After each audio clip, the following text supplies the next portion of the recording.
Hello everyone, I am Lieutenant Ritika Sinha, Associate NCC Officer and a proud product of this very soil, the NCC Officers Training Academy, Gwalior.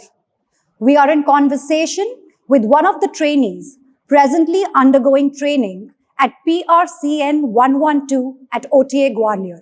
She is trainee number 30, Rinchin Dolkar, a passionate teacher and a dedicated NCC officer from the enchanting land of Leh Ladakh. Presently, she is posted as a biology lecturer in government school Bogdunk. And her story, I must tell you, is nothing short of fascinating. We welcome you on the podcast, Dolkar. I hope you're enjoying the OTA times. But before we get to OTA, I would like to know more about the geography and the history of the area that you come from, because what I read is that this village is very close to the line of control. So could you tell us more about the area? Thank you so much, ma'am. I'm honored to be here at OTA Gwalior. Yeah, I come from a village, which is a very small village, yet very historically very significant village.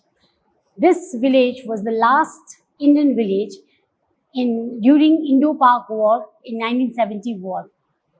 And during that war, under the leadership of Colonel Sewang Rinchen, a fearless son of Ladakh, a double Mahavir Chakra awardee, a youngest Mahavir Chakra awardee, he led his legendary troop, Ladakh Scott, and reclaimed 4 more villages from Pakistan.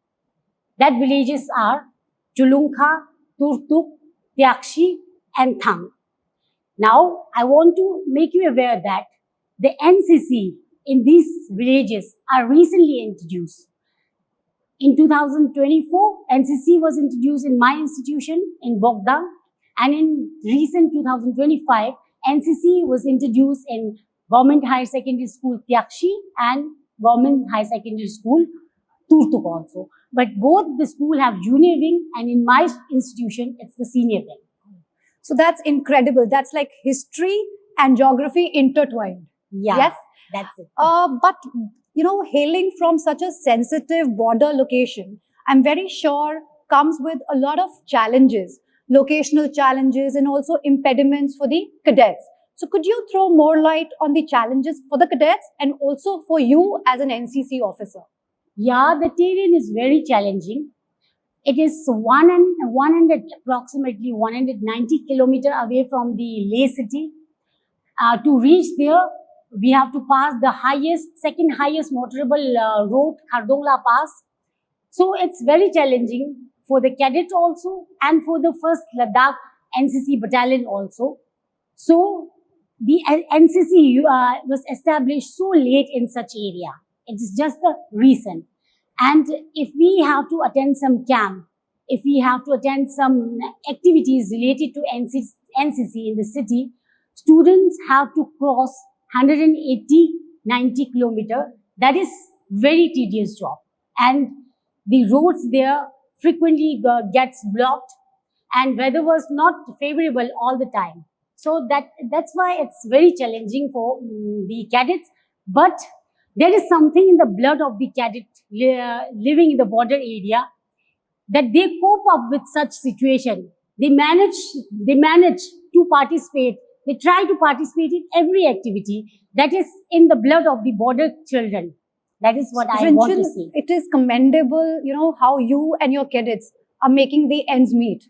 It brings to my mind, a saying which says, tough times never last, but tough people do. Truly, truly. So what I read about you is, before your transfer to Bogdan, you were serving as a CTO, as a caretaker officer, for 2 long years at your former institute. Yeah. So, could you take us back to those days, to the initial days of joining the NCC? I mean, what made you join this institution? Why NCC? Of course. I associated with NCC in 2023 in my previous school, Government Higher Secondary School, Chushot Chamma. This school is situated near the city. And all of a sudden, I got an instruction from my principal, sir, saying that you have to be the in charge of NCC. I was supposed to say no, because I was not sure that whether I will be able to handle my teaching profession along with this NCC simultaneously. But I have no choice, so I said yes. So I gathered the class 11 student, make them aware of what NCC is, and make them participate and enroll in the NCC organization. Later in July 2024, I got an opportunity to join an ATC camp, and that brushed up my knowledge about NCC. And by then, I was sure that I want to do it now. And for the course of the youth of Ladakh, and to expose youth of Ladakh towards the duty and towards the opportunities that provide by armed force. So that's a wonderful journey from hesitation to such fine execution. And I can see, I can see that passion in you and that spark in you. And I'm very sure that it reflects in your cadets also. So could you tell me more about the achievements of your cadets? Oh, surely for me, the success is what my cadets got as an opportunities.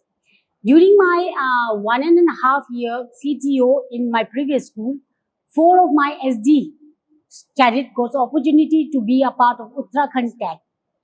2 girls cadet got opportunity to be a part of naval tour in Visakhapatnam and get a real maritime exposure and see the real maritime strength.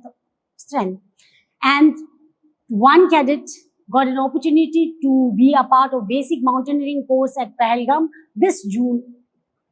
And 2 more girls cadet, got an opportunity to be a part of SNIC camp in Nagrota. And 1 more, a SD cadet, got an opportunity to be a part of shooting trial at Nagrota. This is what I take as my achievements. The more they get the opportunities, the more they are learning, the more confident they are becoming. And I can see from my cadets how they are changing in the course of joining these things, doing this, attending this camp, and they are changing day by day. They are improving day by day. Isn't it so fulfilling, Rinchan? Yeah, it is. It is. The pride that we experience when we see them grow under our guidance. It is incomparable. Yeah. Yes. Okay. Now we've been talking long about the geographical landscape and the challenges that you have faced. But I would also like to know that apart from these problems, are there any other professional problems that you faced as an NCC officer, if we just pertain to the area that you belong to? Oh, the most challenging professional challenge is the transfer system in our education department. We get transfer after every 2 years. So, if I get transferred to an institution without NCC, the whole training I gain here at OTA, the momentum I'm going through will be unused. This is not a loss only for me as an NCC NO, but it is also the loss for cadet who wants to train under a trained NO. So I think there should be some coordination between the NCC organization and our department, education department, so that NOs get transferred to the institution where NCC is already associated. I see and I agree with you. That's a little demotivating indeed. Nevertheless, NCC and OTA teaches us resilience, and it teaches us, it gives us the power to hold on beyond all odds. Yeah.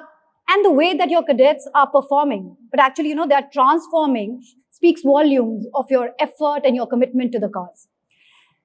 Now that you're a part of a new institution, how do you intend to make certain positive changes as an ANO once you get back from here after your training? So what are the positive changes? What are the other things that you feel you'll be doing at your new institute? So initially, whatever I was doing, whatever my cadets are getting opportunities, that was not under a train. That was just under a CTO. Right. Now, if I'm trained, so I'm sure that I will give them more benefits. I will be able to expose them to more opportunities. I'm looking forward to make my cadet more stronger with leadership qualities, with disciplines. Whatever I learned in this OTA Gwalior, it all will pass. I'll make sure that all will pass on to my cadets. Okay, so now let me get you back to OTA and Gwalior from Ladakh. Yes, Ranjan, you are midway in your OTA training journey. Yes. And training at OTA is famous for shaping lives and weaving memories. So can you tell us something about the best moments of OTA so far? The most fascinating memories I'll take away from OTA Gwalior is weapon training, the handling of .22 rifle. I was very new to this thing, but the training given here, the theoretical training given by the training officer was so clear that when I hold the rifle and start firing, I was able to make the aim. But still that there's something inside me that saying that your all bullets will be washed out. But to my surprise, when I checked the target, all the 5 bullets were hit around the bull. And I, the first time handle of .22 rifle, got 48 points out of 50. That was the most cherishing and most memorable achievements and memorable things for me from this OTA Gwalior. Amazing, Ranjan. I would just say, may you hit the bullseye the next time that you fire. Thank you so much, ma'am. Let's wrap this talk with a very interesting choice.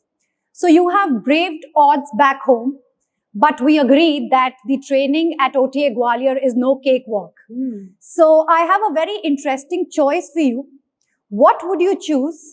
The terrain at Ladakh or the rigors of the OTA Gwalior? It's two different things. There's no comparison, I say. Initially, I was thinking that this OTA training will just a simple exposure to army lifestyle. But as we entered at the Gwalior campus, our training started that time only. We were separated from our friends to stay in our different rooms, and the weekly timetable was there. The dress code was there. What to do and what not to do was there. I was not expecting the training will be this hard. But this training is so much well oriented that we can handle everything. It's just about managing time. It's about being calm under pressure. It's about building leadership qualities in you, bringing out what quality you are having inside and what qualities you are hiding inside. That brings everything out. And the exercises, exercise Anubhav, I found it very interesting because it gives us a framework how we handle our institutional training, the complete lesson planning of that. And moreover, each and every cadets are exposed to lecture IP. That is also very fascinating. That means that overall, we are improving day by day, not day by day, I can say minutes by minutes, second by seconds, we are improving in this OTA Gwalior. Thank you, Ranjan, for sharing your story with us today. Your journey from the beautiful valley of Ladakh to the rigorous training of OTA Gwalior is inspiring. The way you have stood against all odds, turned hesitation into leadership, and motivated your cadets is a story worth celebrating. We are elated to have you with us in conversation. I wish you good luck for your future. Thank you so much, ma'am. Thank you so much for having me here. Thank you so much. Thank you all for being such patient listeners. Jai Hind and Namaste.